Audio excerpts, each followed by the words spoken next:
Hi everyone, it's great to see you. I have two projects in the garden this morning, small projects, which is kind of nice. The first one is going to be repotting this begonia that has gotten too much water. And the second one is putting this rose into the pot, which is really exciting. It's a beautiful rose. So let's start with my poor begonia here. It's not looking too happy, and a few days ago it looked great. But a few days ago we had a big storm and we got about 2 inches of water in 1 hour. And unfortunately I made a slight mistake. So I use these great saucers underneath my hanging plants. They are wonderful. However, if they get filled with a lot of rainwater, you need to go around and empty them so that your plant isn't just sitting in all that water. And somehow I missed this begonia when I did that. So there's another begonia that hangs about 8 feet away from this one that I did empty. It looks fabulous. And then this poor baby, not so much. So I knew there was a problem with the moisture control because it started to droop like this. And when it has not enough water or too much water, they often look kind of similar here. So you need to go and you need to check your begonia when it starts to look like this. And right away I can just tell that the soil is really, really damp. Some of the leaves here, I'll pick one off for you, have brown around the tip. So that's also a sign that you have too much water. Having too much water is actually worse than not having enough water for a begonia. So it starts to rot the roots out. I don't know if I've caught this one in time or not, but I'm gonna take it out and I'm gonna put in some fresh soil and see if I can baby it back. So let's see what happens. This is a little tricky because I gotta work with the hanger still being here because I want to hang it back up.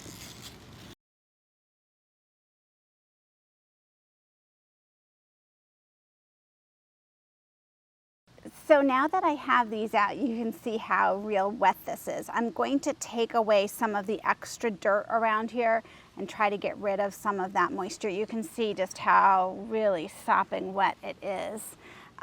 Now, when they are really saturated with water like this, these just hold, the stems hold so much water in them, it really is easy to break them.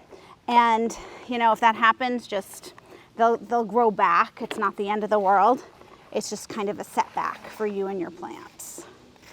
Okay, so I'm gonna see if I can tell if there's anything at the bottom here that's not draining well, or, oh, we actually had some sitting water in there. Lovely. A lot of your hanging planters have something like this that is supposed to sort of set them up a little bit, so then it drains through to the bottom. So I'll leave that in there. Okay, we're gonna get rid of that dirt and we'll start with some fresh.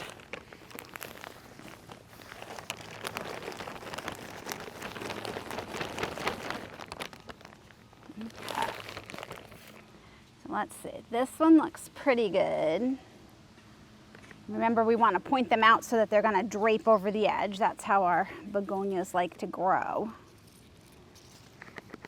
This is going to be very floppy.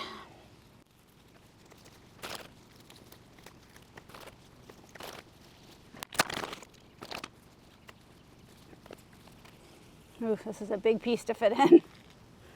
Okay, I can literally squeeze the water out of this. Okay.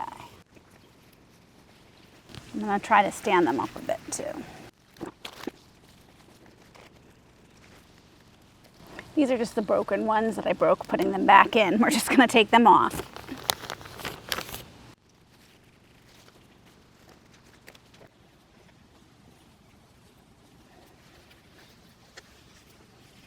Okay. I think that's probably about the best that I can do.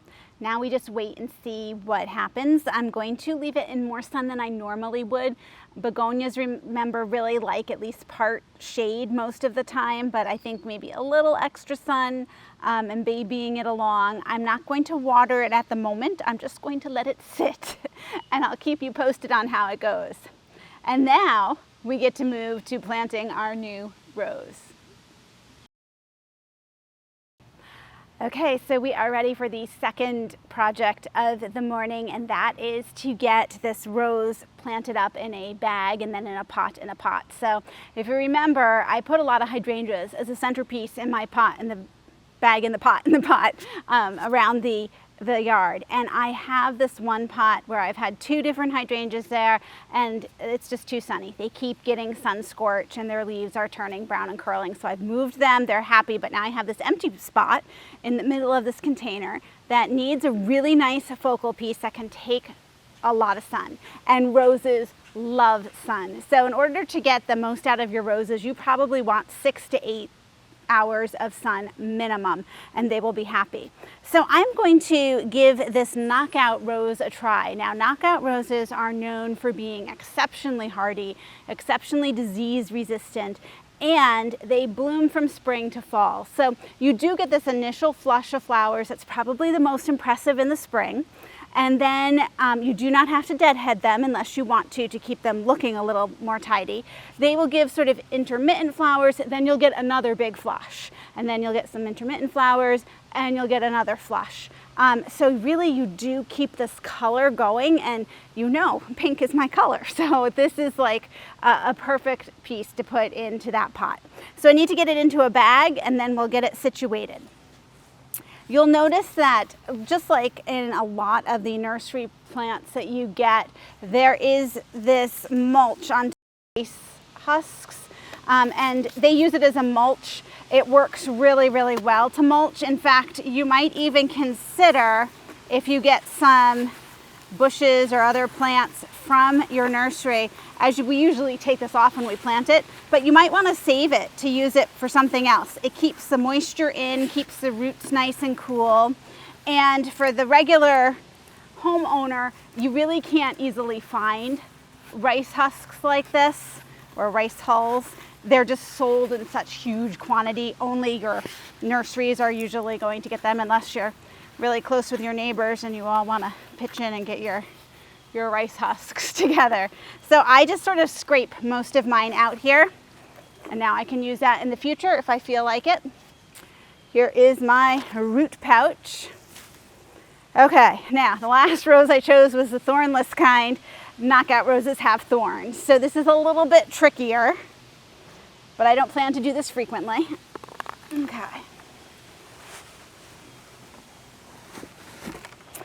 I'm putting it on the ground here just for a second to see how the roots look.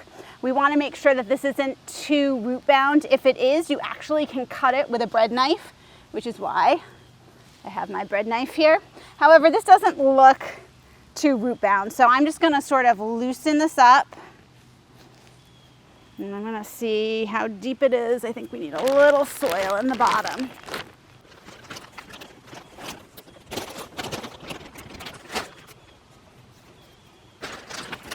Normally when you do this, you want to put your bag in the hard nursery pot first while you do it.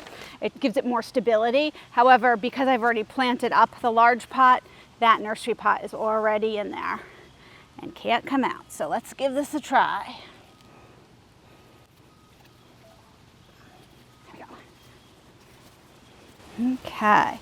Remember, you want to plant pretty much right up to the top of your bag.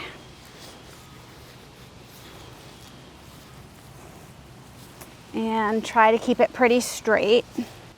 Okay, that looks pretty good.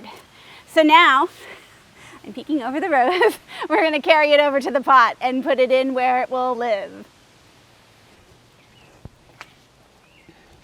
Okay, so this is the corner that we are going to be working in.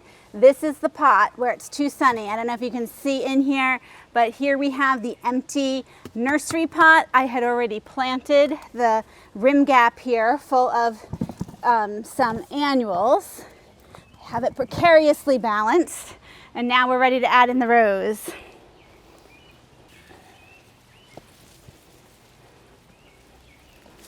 Okay, so hopefully this just slides in. Oh, look at that. That is beautiful. Okay, let's see. We can, the nice thing is you can sort of turn it and get it to the side that looks the best, pointing out.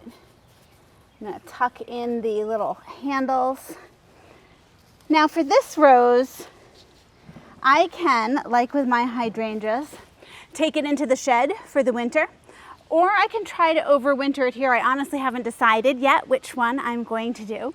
We'll have to see, but this is just a great bright pink to put in here. So I'll let you know how it goes with the knockout rose, since this is my first time trying one.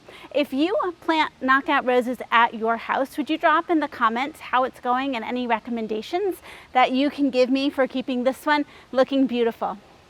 Thanks so much for joining me, and I'll see you in the next video.